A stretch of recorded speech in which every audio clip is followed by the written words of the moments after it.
Bun găsit, dragii mei, la un nou horoscop, de această dată aferent lunii martie. Dragilor, vă invit să-mi rămâneți aproape în cele ce urmează, pentru că voi trece în revistă evenimentele majore ale acestei luni și modul în care acestea vor influența fiecare semn zodiacal în parte.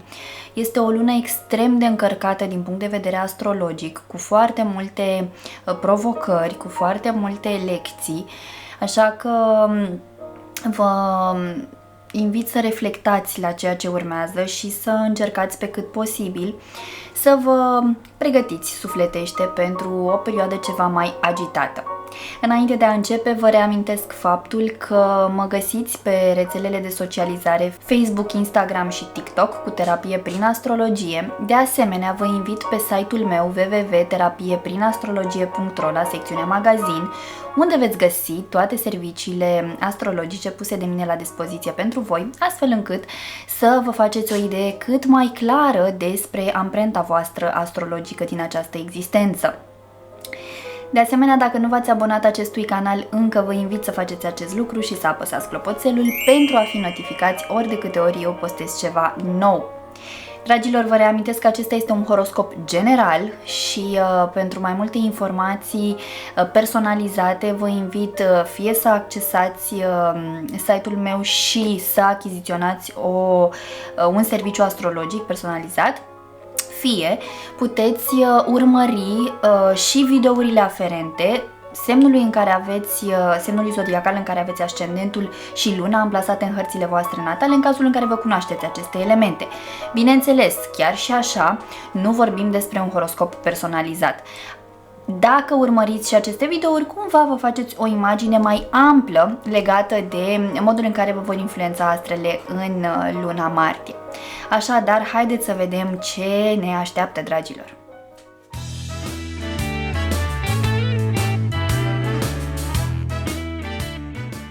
Bun găsit, dragi nativi ai zodiei Leu, și bine ați revenit la horoscopul aferent lunii martie.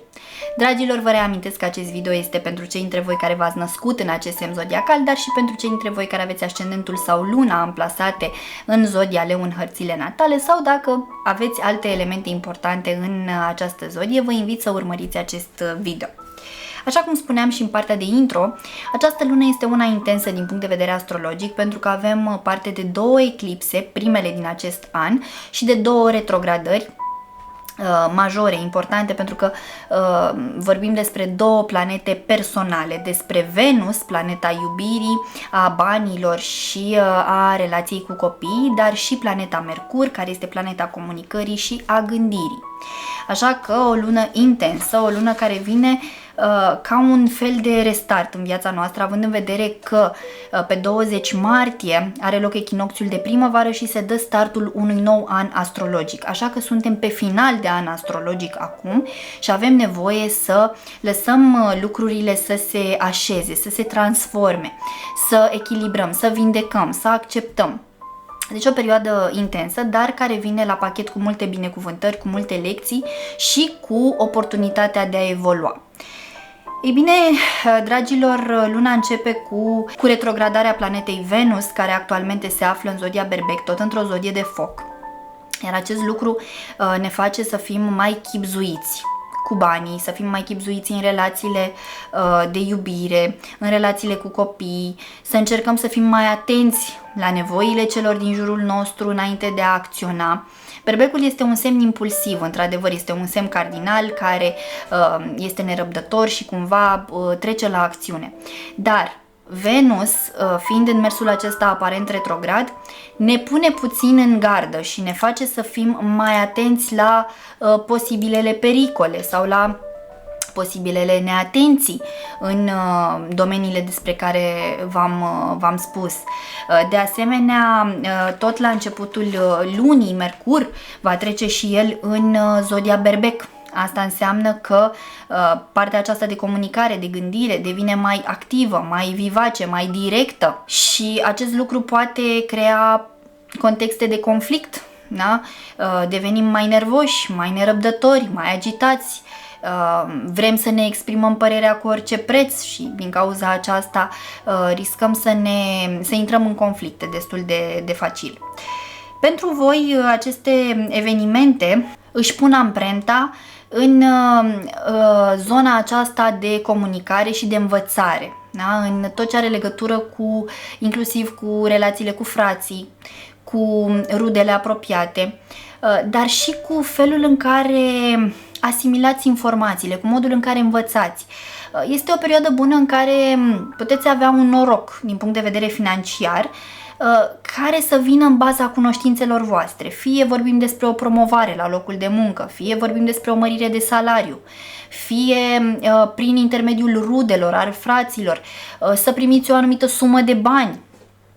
Deci puteți avea noroc în această sferă, dar cumva care să vină prin intermediul relațiilor cu cei apropiați sau prin intermediul cunoștințelor voastre proprii. Mă refer, când spun cunoștințe, la cunoștințe intelectuale, nu cunoștințe la nivel de relații interumane. Și atunci acest lucru să vă dea așa o stare de bine, dar trebuie să fiți chibzuiți, așa cum v-am spus, fiind vorba despre Venus în mers aparent retrograd. Spre mijlocul lunii, mai exact pe data de 14 martie, are loc prima eclipsă de lună a acestui an, ce va avea loc în semnul vostru vecin în zodia Fecioară.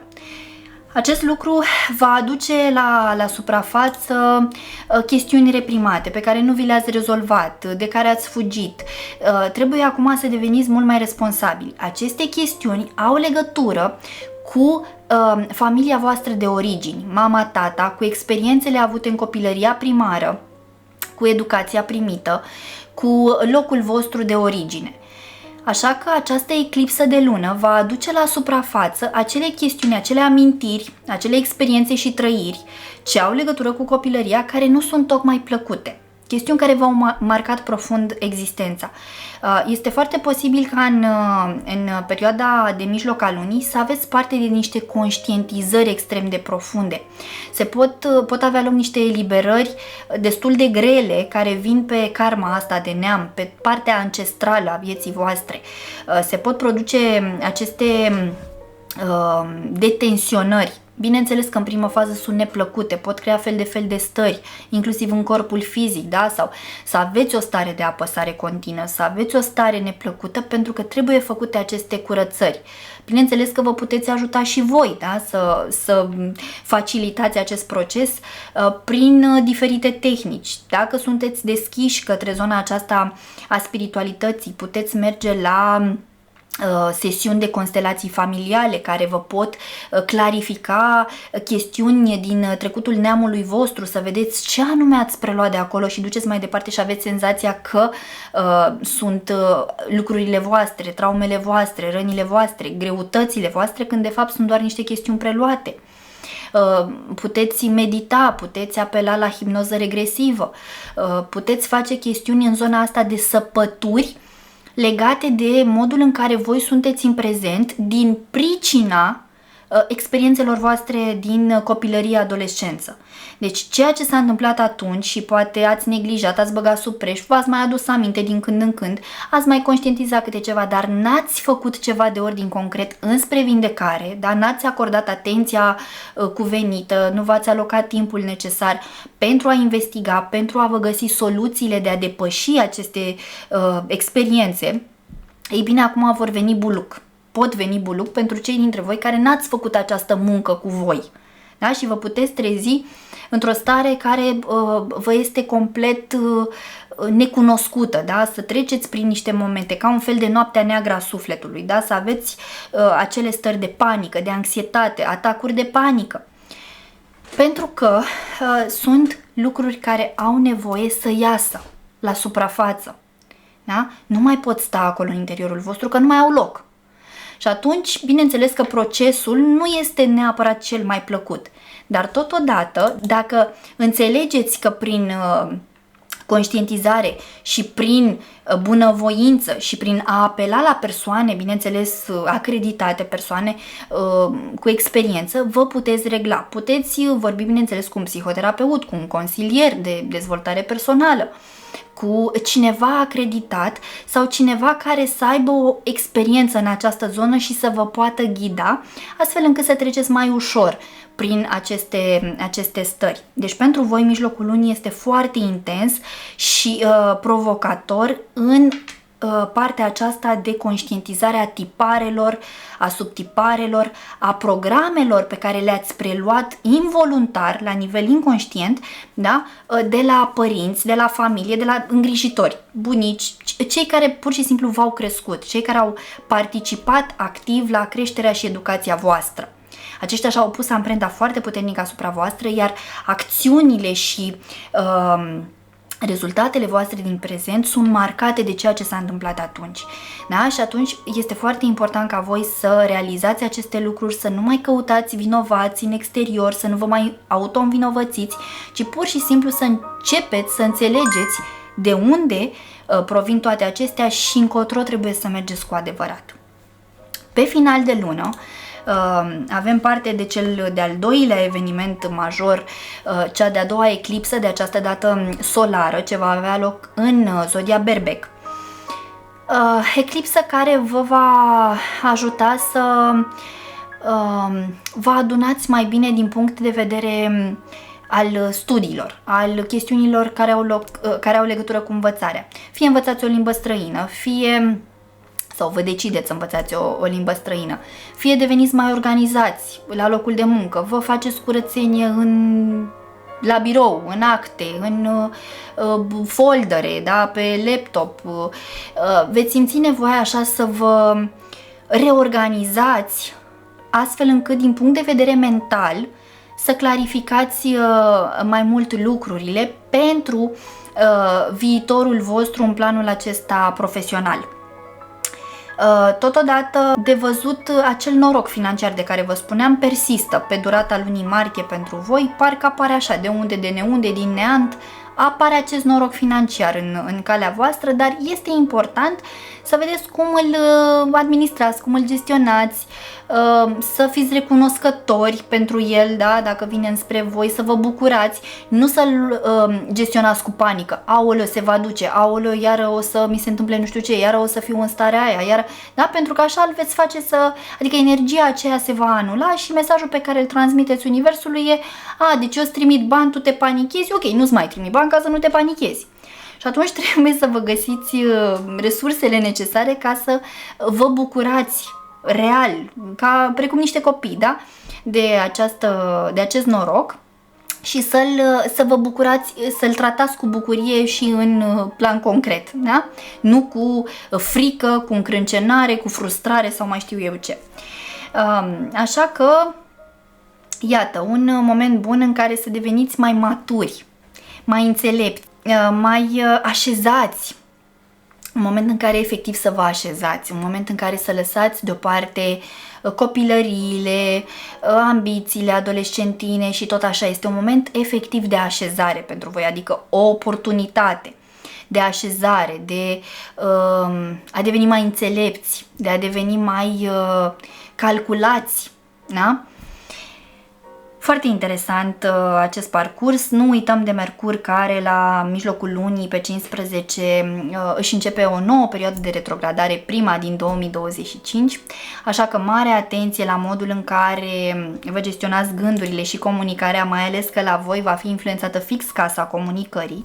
Deci încercați pe cât posibil să evitați cearta, reproșurile, victimizarea, mai ales în raport cu frații, cu rudele sau cu, nu știu, vecini, colegi. Deci mare atenție la modul în care gestionați lucrurile, că s-ar putea să vă pierdeți răbdarea, să răbufniți și ei să răbufnească la rândul lor și să iasă tot felul de frecușuri, de discuții, da? Deci încercați pe cât posibil să vă temperați. Dacă simțiți că nu se poate, mai bine ieșiți și luați o gură de aer decât să riscați să aruncați niște cuvinte care apoi nu mai pot fi retrase, nu mai pot fi șterse. Da? Odată spuse, ele rămân acolo spuse, chiar dacă ulterior poate vă pare rău, vă cereți scuze sau interlocutorii voștri fac același lucru, da? Ele rămân acolo și erodează. Așa că încercați pe cât posibil să vă găsiți acea înțelepciune, acea maturitate de a gestiona mai bine momentele de stres, de a gestiona ideea de conflict, pentru că conflictul la bază nu este ceva rău. Conflict neînsemnând ceartă, jigniri, reproșuri, scandal. Conflictul fiind o diferență de opinie care poate fi argumentată, care poate fi gestionată într-un mod civilizat și sănătos, da? Pentru că conflictul este o oportunitate de creștere, de evoluție. Acolo unde nu este conflict, lucrurile stagnează. Așa că înțelegeți mai bine acest proces și puneți lucrurile în practică, dragii mei. Acestea sunt informațiile din punct de vedere astrologic. Acum am să extrag, după cum bine știți, și un mesaj de la cărțile Oracol, să vedem ce încearcă să vă transmită acestea pentru voi în luna martie, pentru Zodia Leu în luna martie. Ok, și am vrut să iasă un mesaj. Wow, dragilor, ce mesaj frumos! La voi mesajul e după ploaie, răsare soarele, da? Apare curcubeul. Deci puteți beneficia de epifanii, de revelații, de eliberări, de speranță, de acceptare. Deci pentru voi lucrurile se rezolvă, ieșiți la liman, găsiți soluții, da? Probabil că ați traversat o perioadă mai dificilă de ceva timp încoace, iar acum lucrurile pot începe să se așeze, să se liniștească, să capete un sens, da? Și să începeți să vedeți acea luminiță de la capătul tunelului. Dacă aveți credință și dacă aveți speranță, așa cum spune și acest mesaj, și smerenie, cu siguranță lucrurile bune vin către voi, dragii mei. În speranța că mi-ați rămas aproape până la finalul acestui video, vă mulțumesc și vă invit să apreciați și să distribuiți acest video tuturor celor cărora credeți că le va fi de folos. Vă doresc ca luna martie să aducă în viețile voastre toate binecuvântările de care aveți nevoie. Vă pup! Pa, pa!